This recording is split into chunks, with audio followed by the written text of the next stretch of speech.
Hey folks, Mike Dakkak with you. I want you to head over to marketplace.drstellamd.com. That's marketplace.drstellamd.com. That's where you can find all the health and wellness products you need to make sure you're prepared for whatever comes next. She's got Vax detox bundles, pandemic preparedness kits, ivermectin, hydroxychloroquine supplies. You can sign up for a telehealth session and get the care you need from a doctor who's been telling us the truth about health and wellness and COVID from the very beginning. Head on over to marketplace.drstellamd.com. Use promo code ITN as Dr. Stella, who's a friend of the show and a friend to freedom loving patriots everywhere, has agreed to give ITN viewers a generous discount. Take care of yourselves and your families by going to marketplace.drstellamd.com and getting the supplies you need to remain prepared. Tell them Mike sent you. Folks, we are with Reverend Robert A. Schuller. Reverend, it's a real pleasure to have you on, sir. We are going to talk today about young folks leaving the Democratic Party in droves. I am really excited about this because, as we were just talking right before we hopped on, I feel like this is happening, and I'm really interested in hearing an expert's opinion on why this is. You know, we just got through a rather wild election cycle. And I remember thinking to myself, you know, we don't know how this is going to go, but I started seeing videos on my social media feeds of young people making fun of Kamala Harris. And that, strangely enough, is when I felt we may have a chance for Donald Trump to get elected. Because if you're dishonest, you're going to get elected. If you're a cheat, you're going to get elected. Unfortunately, if you're scandalous, you're going to get elected. But if you're not cool, you are done for. And I think the Democratic Party is no longer cool. Am I right about that, or am I wrong? Yeah, I think you're right about that. But imagine growing up in their environment. Yeah. It's harder for me to imagine because I'm that much more disconnected from it than you are. Mm, But because I grew up without computers, imagine that. I right. mean, it's Right. probably hard for you to imagine even growing up without a computer of some sort. Yeah. Yet that's the way it was for me. I think it was not, how I'm trying to figure it out. It's like in my 50s when I finally got a computer. And Gotcha. Yeah. I didn't grow up with that. And yet the kids today, I have a 2-year-old granddaughter. She just turned 2, Mm. and she knows how to use the iPad like it was attached to her, like she was born with it, because she Oh, it's an basically was. appendage. Right. It's an appendage, exactly. Yeah. And that's the way these young people are. Yeah. All young people, basically young meaning under 25, Right. understand how to use an iPad and a computer. It's part of their being. They've known Instagram most of their life, That's and right. so they've been constantly given uh, information, false information, and Yeah. they've had to have the natural tendency to get their antenna. You know, some people, I call it the baloney antenna because I don't like to use other terminology. I Okay, love that. I'm you know, stealing that. I hope you don't mind. no, that's okay. Bologna and sausage, the BS antenna. That's Okay, right. That's the fantastic. You're right. bologna and sausage antenna. Yeah. They understand. They're so used to being inundated with people trying to sell them everything Yeah. as they sweep through different uh, exposures to all of this, Yeah. and then on top of that, they saw what their government did to them in Yeah. 2020. Suddenly, they're not allowed to go to graduation. They're not allowed to go to class. They're not allowed to go to their proms. They're not allowed to leave the house.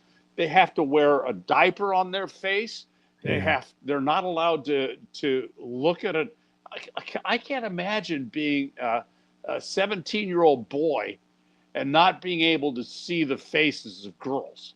That to Right. me would have been the world's worst thing. You I know, mean, I can't believe we had to live through this, Reverend.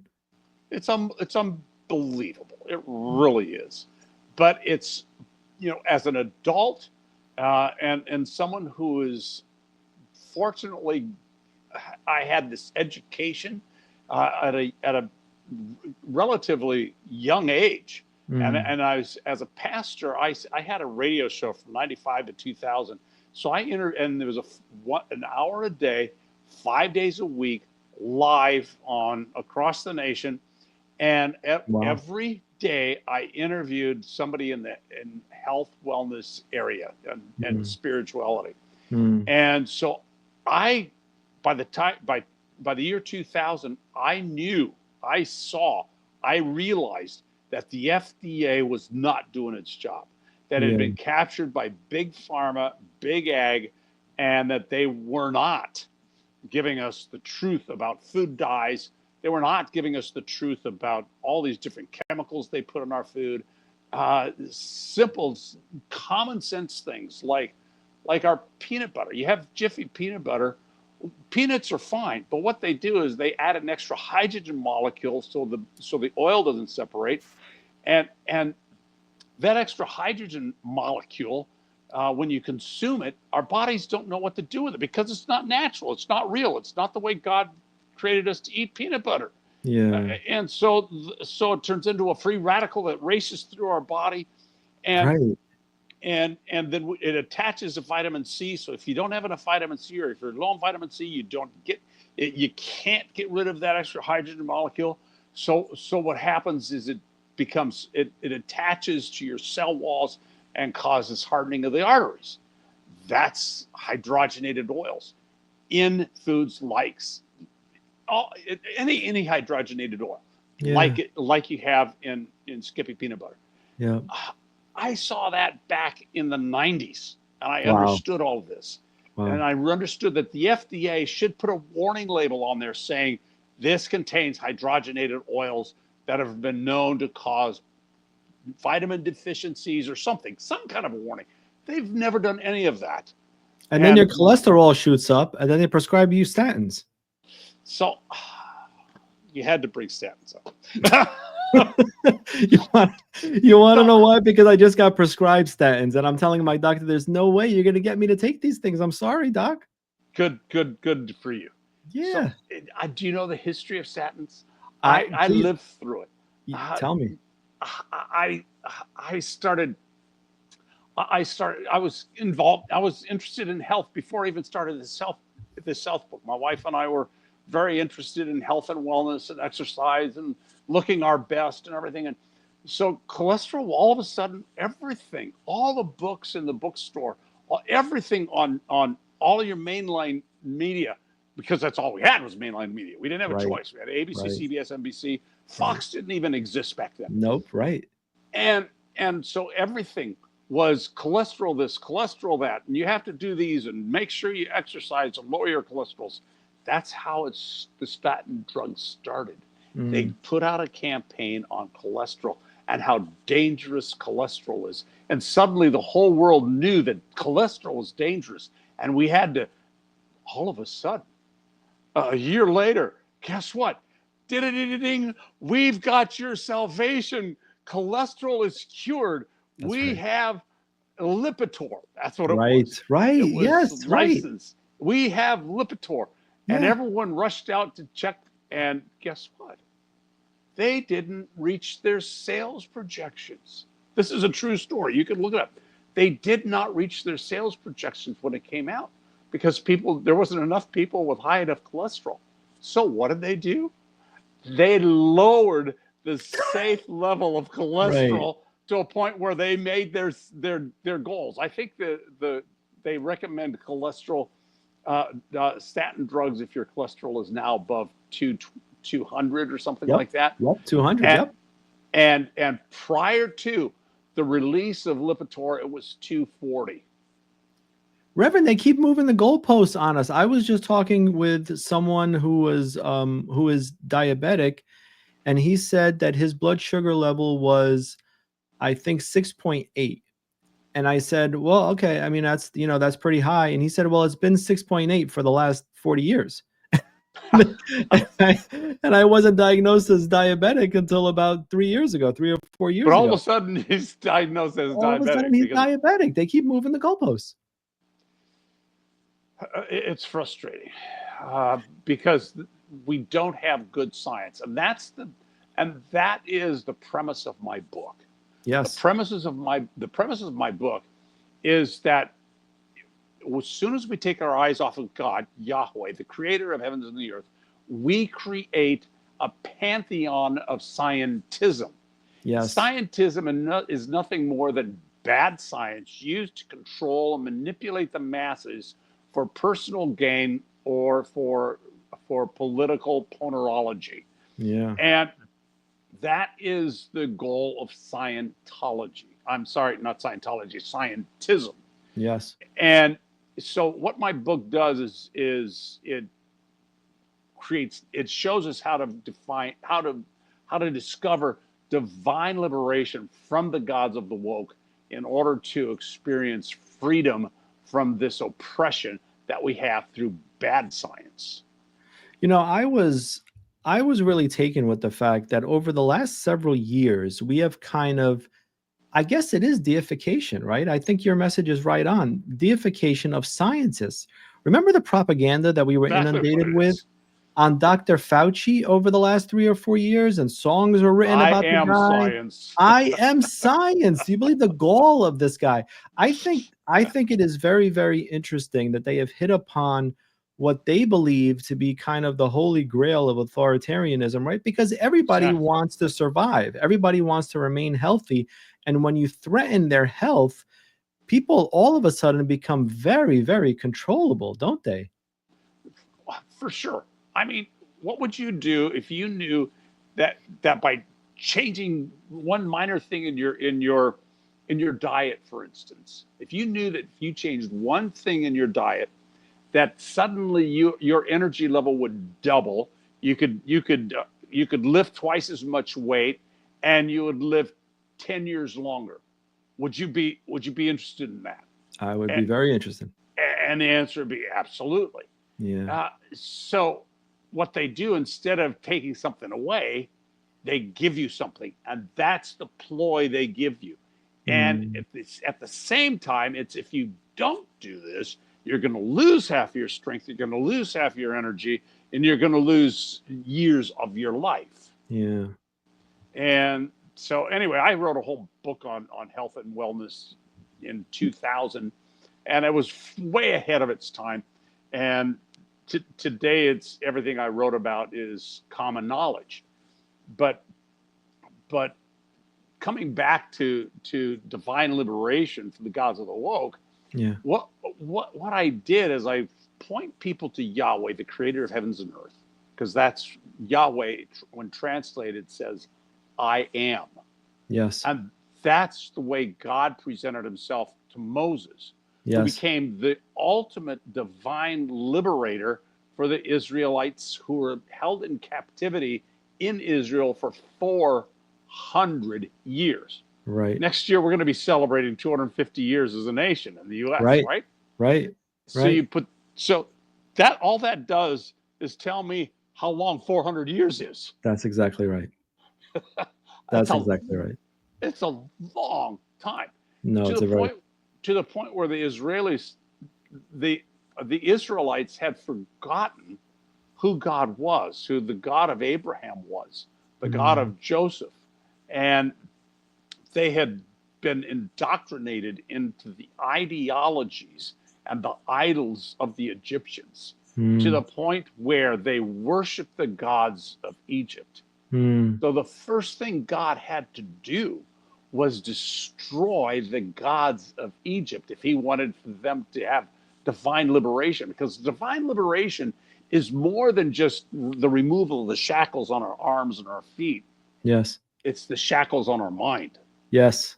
And those are more crippling and much more difficult to for us to find liberty from than the ones that are on our wrists and our ankles.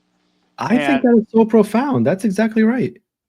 so we need divine liberation of our minds. And that's what God did through the plagues, because Mm, every single one of his plagues attacked the gods of Egypt and mm. revealed to the Israelites and the Egyptians that these gods that they have been worshiping for hundreds of years were nothing more than fakes. They were false. They were made up. and they weren't real. They had no power, and they could do nothing against Yahweh. I am. Mm. And that's what gives us divine liberation. It starts in the mind with us realizing that scientism and that false science is not for us to follow. And in the United States, scientism really took hold and started to grow in the 60s. Why? Because it was in the 60s that we took prayer out of the schools. It was in Yeah. the 60s that we took the Bible out of school. It Yeah. was in the 60s, the Time magazine, the whole cover said God is dead. And it Yes. was in the 60s that we started relying upon vaccinations, we started relying upon medicine, and we started focusing on and in fact our whole medical system today is based upon not health and wellness. It's based upon managed sickness. Yeah. Right. They don't want you to get well. No, the If you cure is the last become thing well, on their they mind. lose a client, They they lose a lose client. money. That's exactly right. I was really taken with the fact that you were in touch with a lot of children during COVID, and you mentioned a few moments ago that they missed things like prom and they missed, interactions with grandparents and the like. And it's easy to think of kids who are teenagers going through those years as thinking those things are, kind of lame, right? And so I'm really I'm going through a moment of introspection here and retrospection where I'm thinking of maybe kids care about these things a little more than they let on. And the fact that they missed those things was much more damaging than maybe we even realize even today.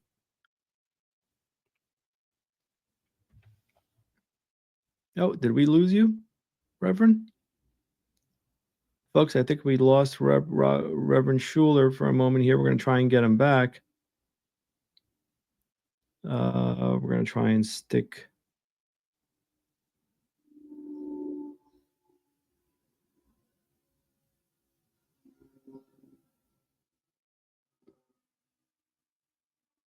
We're going to try and hang out here for a moment until Reverend Schuller comes back.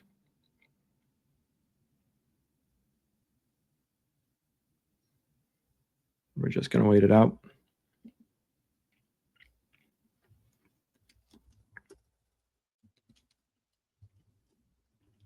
We must have been on the right track with this episode, folks. If Can you hear me? I can you hear us? I can hear you. Do you have the echo? I do not have the echo. No, but your picture Good. is But your picture is frozen. I don't know what's going on. We're getting a little too close to the truth, Reverend. Yeah, exactly. That's what happens. Let me go to my camera. Let me go back and forth to my camera.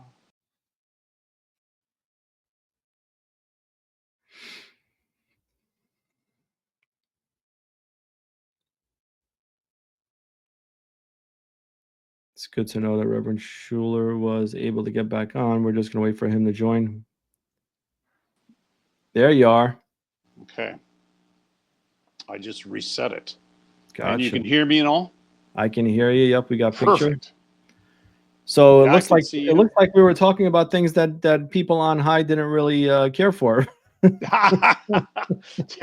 Those things happen, you know. So we're gonna hop right back into it because apparently we're on the right track. No, I'll repeat the question. The fact that you were in touch with a lot of children during that time during COVID, and they had to miss really milestones in their growing up. It's easy to think that children and teenagers think those things are lame and they're not really interested in them and they don't really matter to them. But I think looking back on it, they mattered a lot more than we realized at the time. Yeah, it does matter to them. And they're coming to the realization that it does.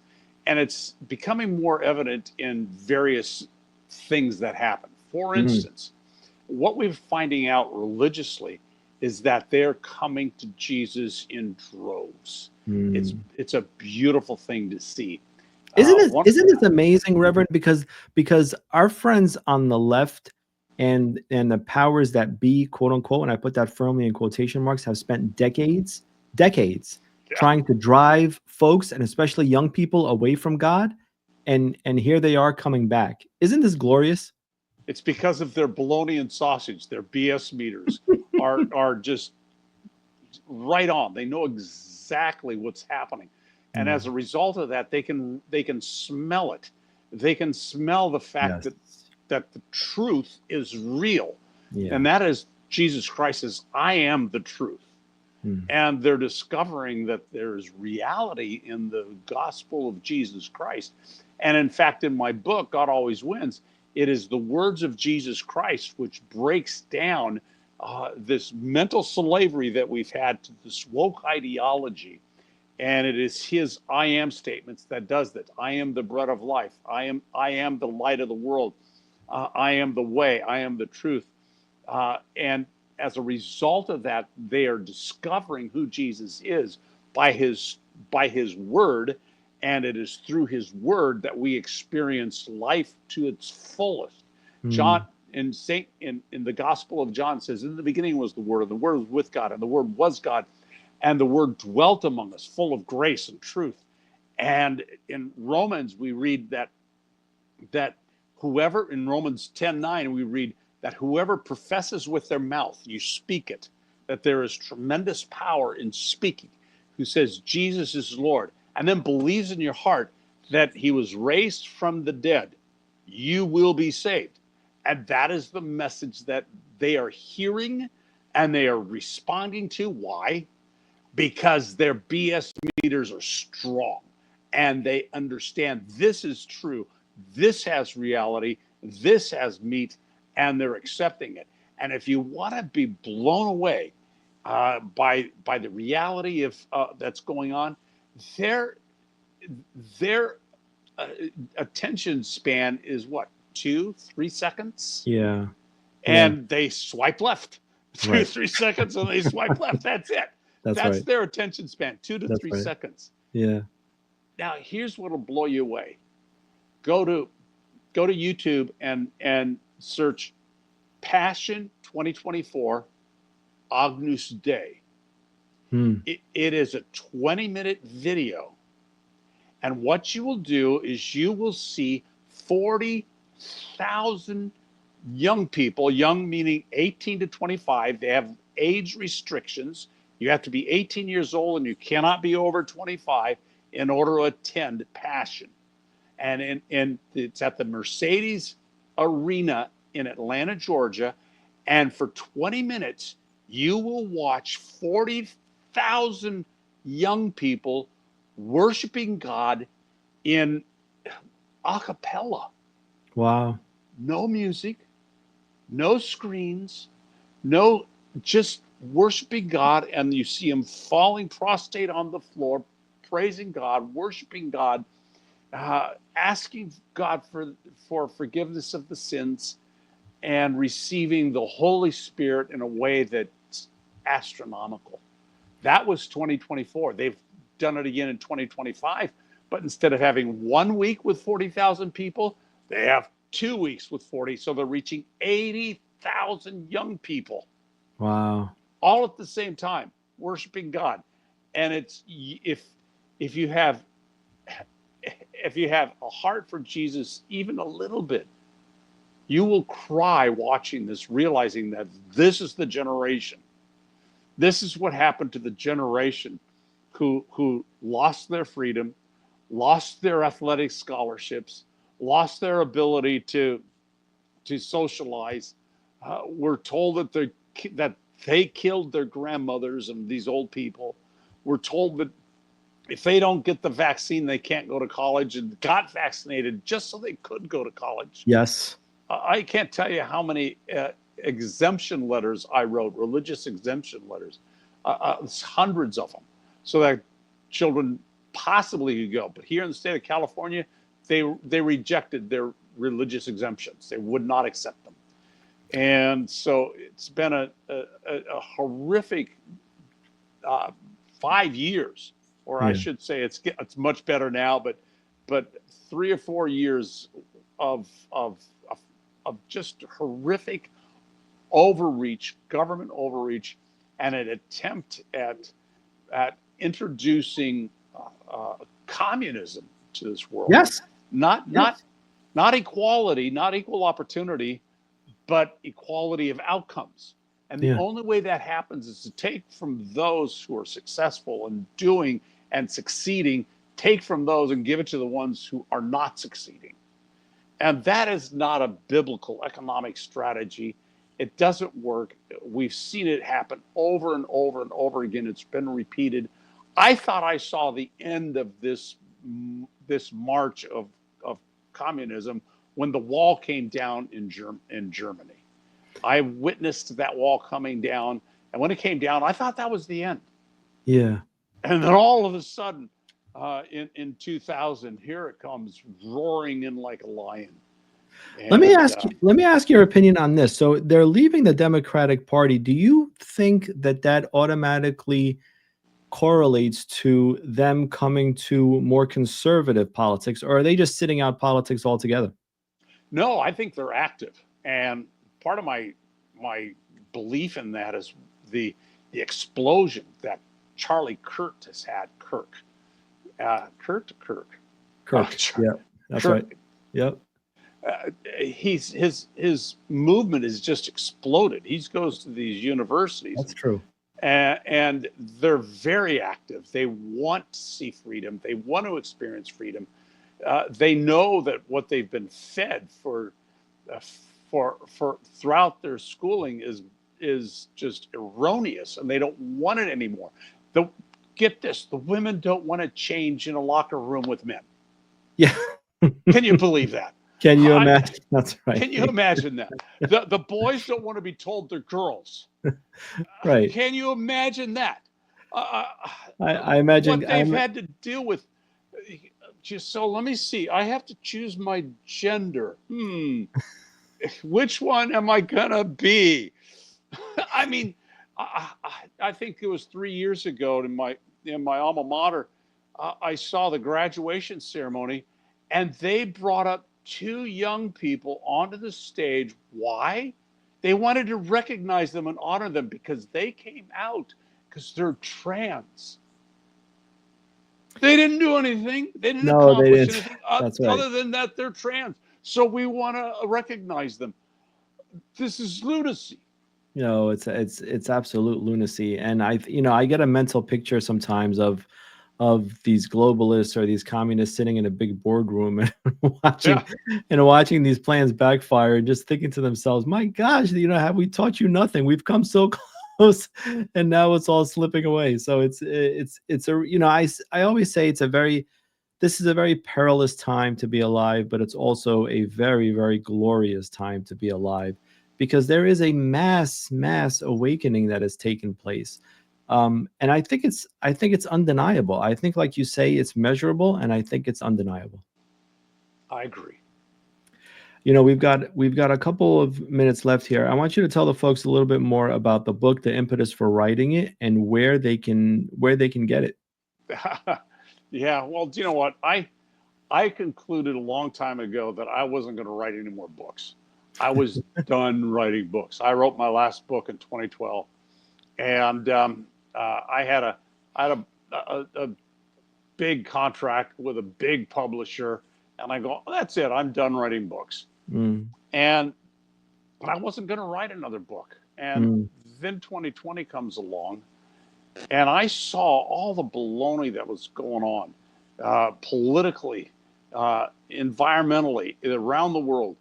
And I saw, and God revealed to me this whole idea of divine liberation, and that mm, we can apply the divine liberation that God had with the Israelites for 400 years. We can apply that divine liberation to to us today as people who have been captured through all of this bad scientism, and we can clear our mind from this imprisonment that we have. And so I started putting it together. I just didn't know actually if it would come together. The thought was that, okay, we have 10 plagues of Egypt. Here's ten different gods, woke gods, that correlate with the gods of Egypt, mm, that we found divine liberation from. And then we have these I am statements of Jesus. And quite frankly, I didn't know if it would work, but I but the but I started outlining it and putting it together, and then it became a compulsion. I had to do it. It was Yeah. something that I couldn't walk away from because it was a message that I felt had been given to me by God, and as such, I just had to put it down. So I just made a few changes in my life. I quit golfing. I had to say no to going to see my grandkids once in a while, and for a year or so, I got up every morning at 4:30 and just went to the computer, not knowing what I was going to write or if there was anything to write, and allowed the and just put down what I believed God had given me to put down on paper. And this is the book. I haven't changed it. I haven't edited it. I changed chapters 1 and 5. I turned those around, and that was it. Mm.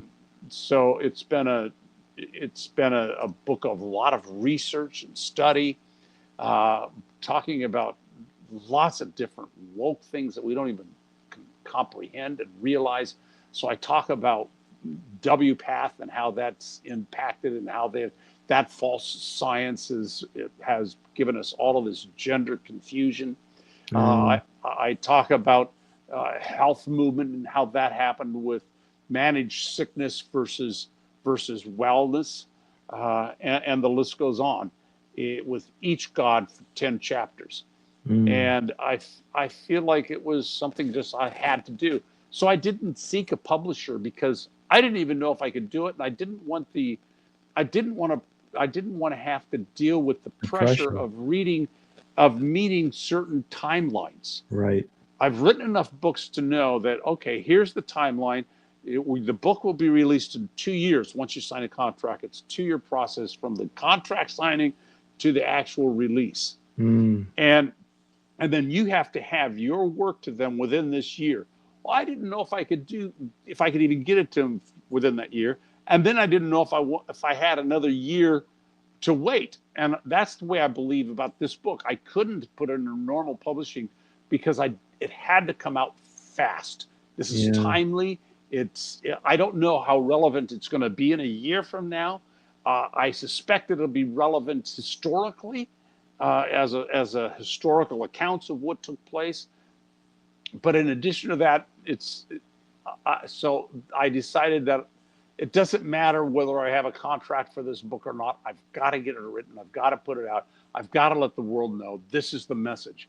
And so I've given this book to the Robert Schuller Ministries, to our church, and all the proceeds go to the church. And I'm just going out and sharing the good news of Jesus Christ in every way I possibly can, so that this momentum that is taking place in our society and in our culture and among our young people, they can feel the presence of God, and they can come to a profession of faith, and come before God and find divine liberation. It's absolutely fantastic. And in my humble opinion, sir, my humble prediction is this is going to be a very, very prescient book, and it's going to be very, very prescient work. And I think that years from now, people are going to look back and say, hey, kids left the Democratic Party in droves during this time, and this is part of the reason why all villains kind of overplay their hands eventually. Where can people find the book? Yeah, the expression I use is pigs get slaughtered. And that's what happened to the pharmaceutical company with COVID. That's But exactly right. the best place to go to get the book is to my website, drschuller.org. That's DRSCHULLER.org. And the reason for that is that the site will take you directly to the publisher, and we get a little larger royalty there. But if that's a hindrance, don't worry. Just go to Amazon or wherever you get your books. It's sold everywhere. And the important thing is that the message gets out. Read the book, pass it along, buy some for your friends and neighbors. Let the message be told that there is divine liberation today available for us, so that we can take the shackles out of our minds and find the freedom that we have only through Jesus Christ. Reverend Schuller, sir, I thoroughly enjoyed this conversation. It was a lot of fun, and Thank you. thanks again for sharing this, and thanks again for doing this. You're welcome, Mike. You have a great day. I'll talk to you soon. Take care.